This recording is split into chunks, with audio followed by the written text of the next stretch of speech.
Hello. So today we're looking at some advanced Dungeons and Dragons, and today we're going to be looking at the other part of the game that we absolutely love, treasure. We're just going to cover a few things regarding treasure and look at magic and some magic items and all of that. So let's get on with that.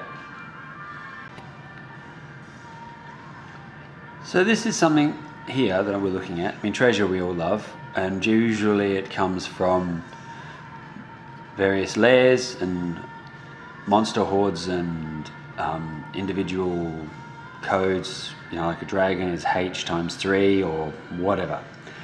And then you have what's in those particular treasure types. What we also have is the access of maps. Now, treasure maps are something that's very much the meat and bone of old school, and I'm talking about back in the 60s, 70s, and even early 80s. We loved a good treasure map. Robert Louis Stevenson says that good adventure starts with a good map.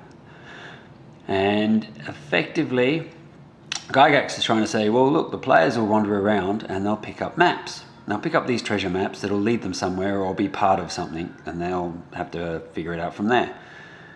Whether they need more than one part of a map, they've got the location, but they might have the map to the treasure, but they don't know where it's supposed to start from.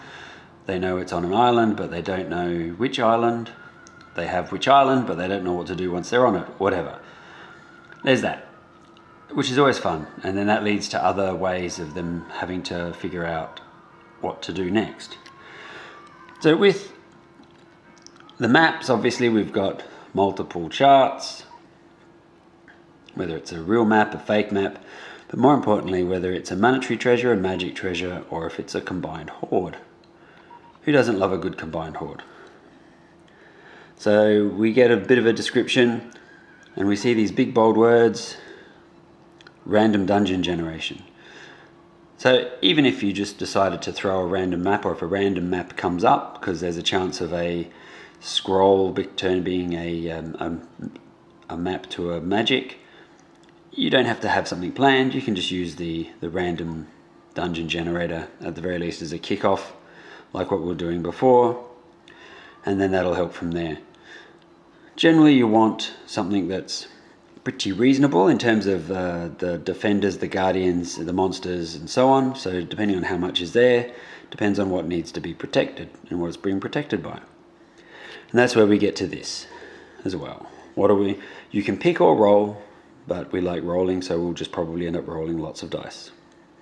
Whether it's a labyrinth, outdoors, buried, unguarded, etc., in a crypt, in a sketchy part of town maybe, or somewhere deep within an old ruin. And again, random dungeon generator gets a mention. So the big important note at the bottom here is that relatively low value treasures will not be as well guarded as those of greater value. So then you have to figure out what is the value. Well, if we go back up here, map to monetary treasure, magic treasure, or combined horde. So we have these other three charts right over here. The monetary treasure. Roll a d20, and the result is the result. So basically roll twice. If it's a 9/18, roll 3 times. So you can end up with a lot of coins in one massive great big horde, but not a combined horde. Magic treasure. We have all of these, which relate to the other charts all over the place. And magic items make up probably almost half of this book. Almost, maybe not half. Feels like it. And then we have combined horde. So what the combined horde shows is which result on the monetary and which result on the magic. So if you roll a 1 to 20, on a D100 or on a percentile, 1 to 2 monetary treasure, that's this one here. Plus 1 to 5, which is this one here. Plus 4 potions. 6 to 10, 1 to 5. 3 and 5 and 6 to 10, 1 to 5 and 5 to 18, 15 to 18. 6 potions and 6 rolls, etc. So that bounces back to these other items on the previous charts, which works out to be, as it sounds, a reasonably decent combined hoard. And then depending on the reward, depends on what's going to guard it. So obviously if it's 20,000 copper pieces, oh, you'll figure it out. But what you want to try and do is just, this is a great way of just like, okay, they get half a map, they still have to find the other half, or they get the whole map, and it leads them somewhere else, and gives them a reason for an adventure.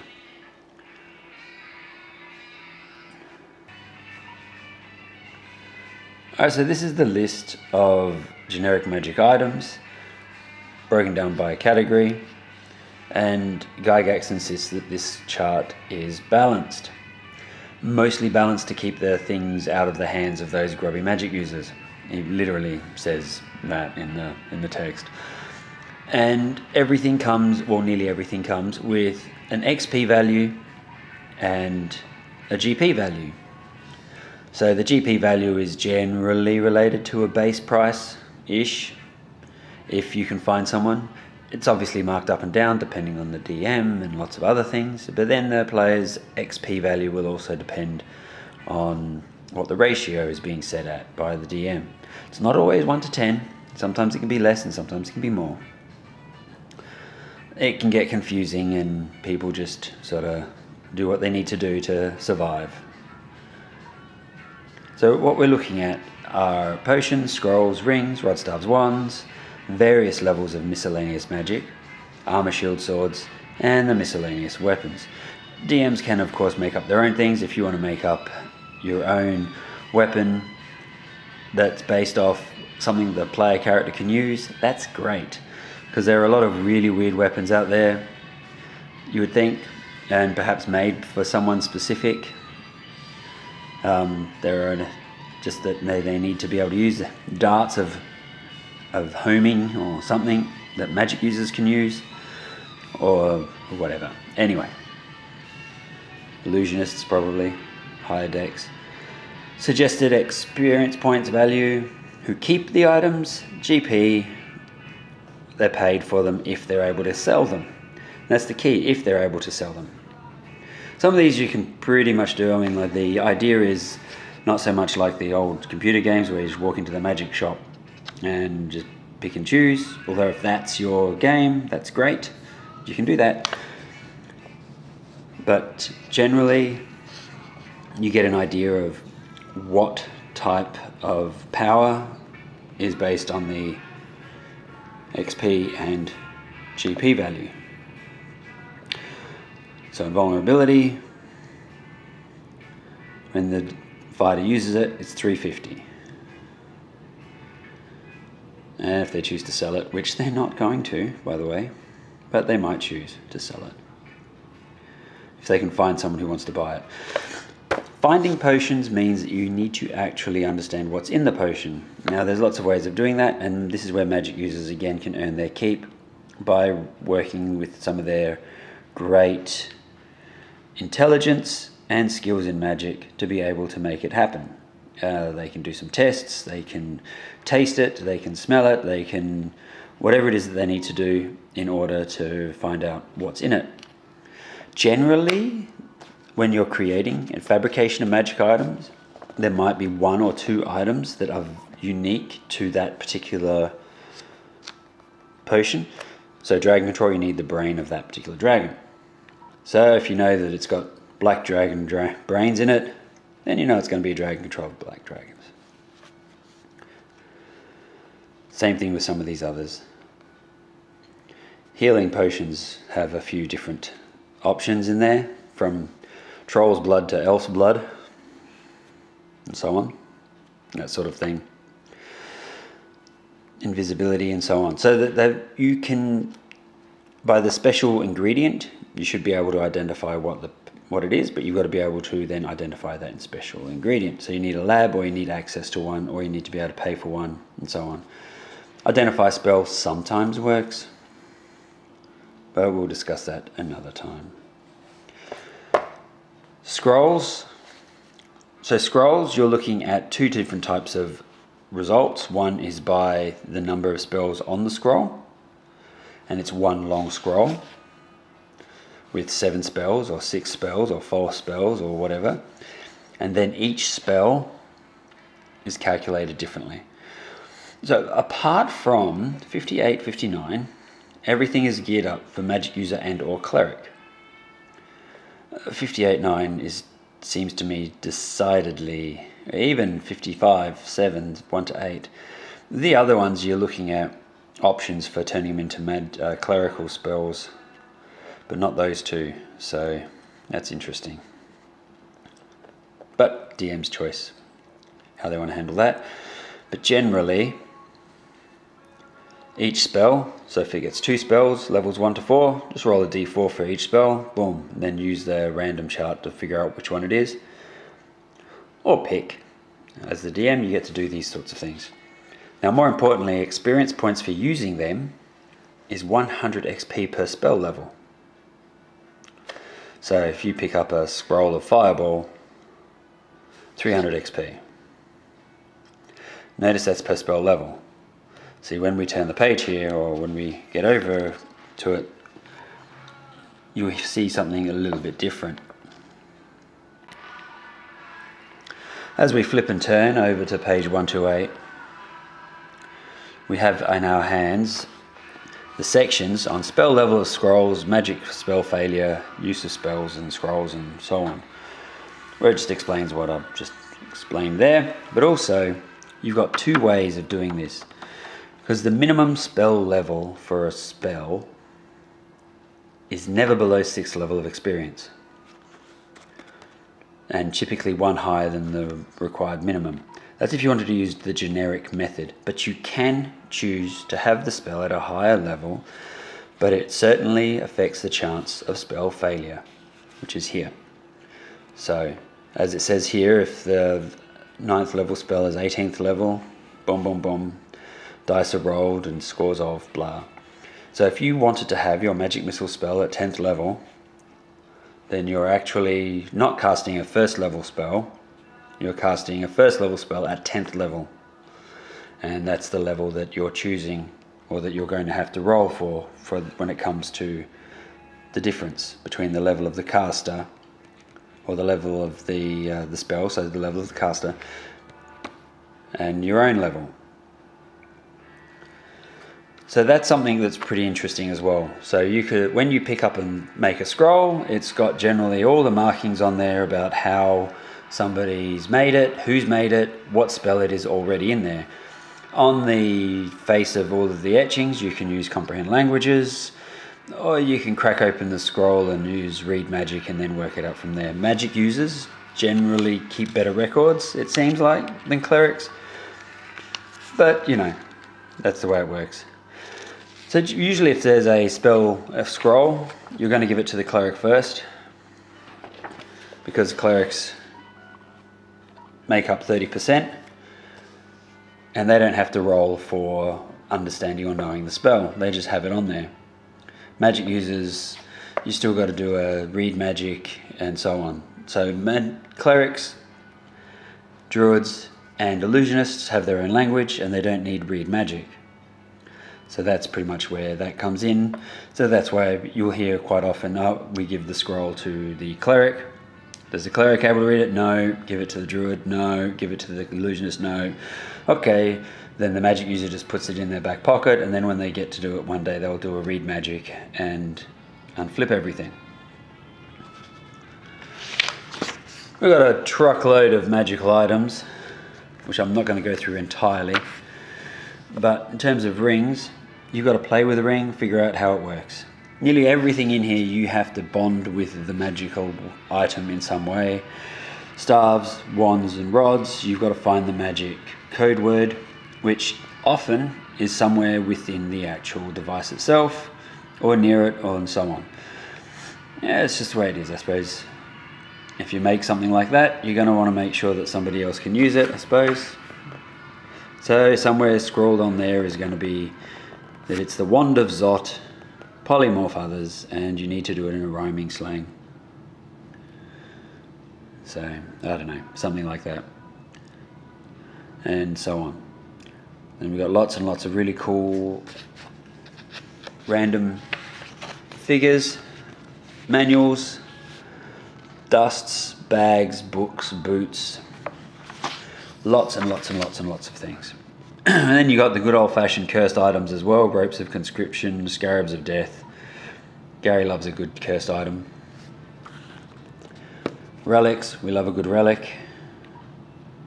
And relics have their own special rules and special powers, special abilities, and you've got abilities that are negatives, that more you use it, the more it affects and draws you into their life or its universe, or absorbs your soul or whatever, regardless if it's a positive or a negative item.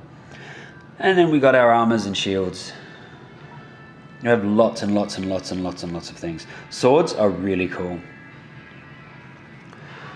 But just on the armor, it's about armor size, man size, elf size, dwarf size, and 5% unknown or halfling size. So that can obviously change if you actually raid a gnomish village. There's nothing in there that's going to be your size if you're a human. But you know, that's the way it goes. So with the magic, you can't double up with magic rings, magic cloaks, defensive things, and then the armor. But shields and armor do stack, and the shields remain the same weight, and they also have just the same level of bulk that's attached to them. So shield plus 5 is just as bulky as a normal large shield. And plate mail, chain, scale, they have their own specific rules, which DMs have got to figure out a little bit. There's one piece of text that says they're weightless, another one that says they're half weight, and you move up a weight category.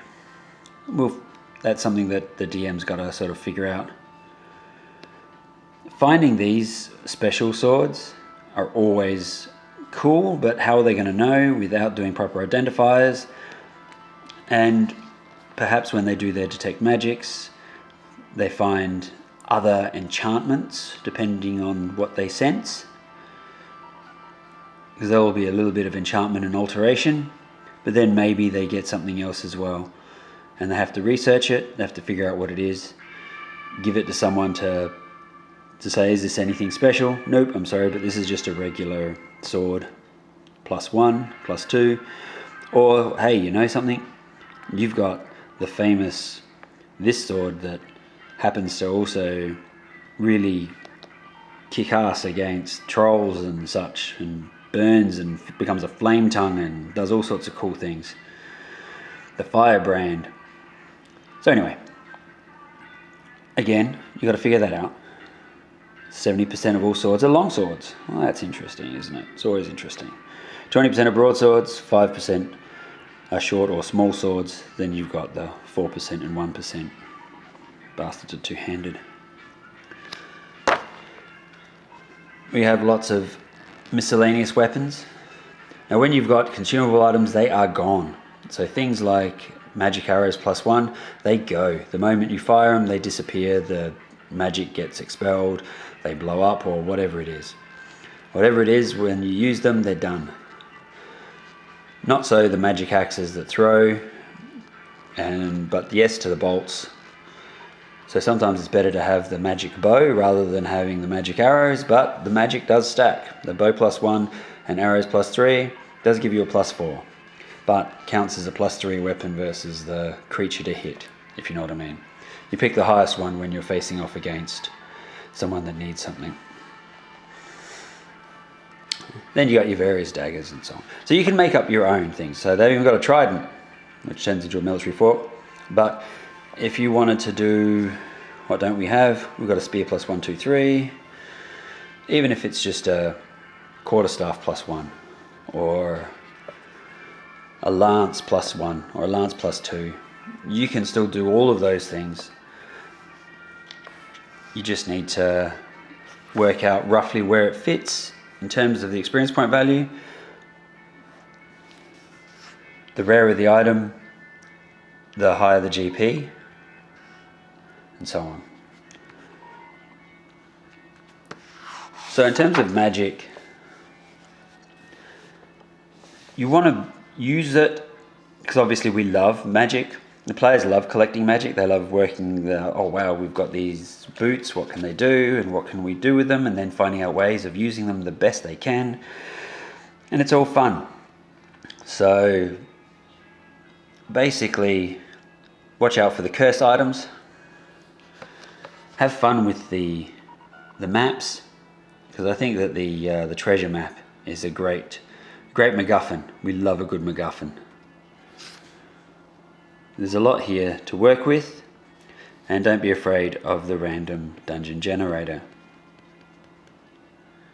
I just want to say thank you again for listening in and the musings. Happy to hear about what sort of weird treasures people have received in the past from their DMs and adventures, and what their favourite magic item was. Just throw that down there. How did you handle the sale of the items? And perhaps you did do the magic shop, ye olde magic shop. I want to thank everyone again for staying tuned and hanging in there, and I want to also thank my supporters and followers or subscribers and all of that. If you like it, subscribe. I do my best to put things out when I can, and it's always handy to be able to know what sort of topics people want to get at. I had a few questions about especially scrolls and what this table was all about, and so I thought, okay, I had enough questions, so I might as well do a little bit. There's enough items within the magic to do multiple videos on them, but a lot of other people have also covered that, so I didn't know if it was worth getting into it specifically. Alright, well, last time, thank you. Alright, subscribe, like. For people who care, I've put a few things up on the Patreon website for Batman miniature games and for Victory at Seas, so we've talked about that in those casts. So anyway, stay tuned, but also be safe, everybody, and keep on rolling. The best thing we can do is just keep playing the game. Thank you.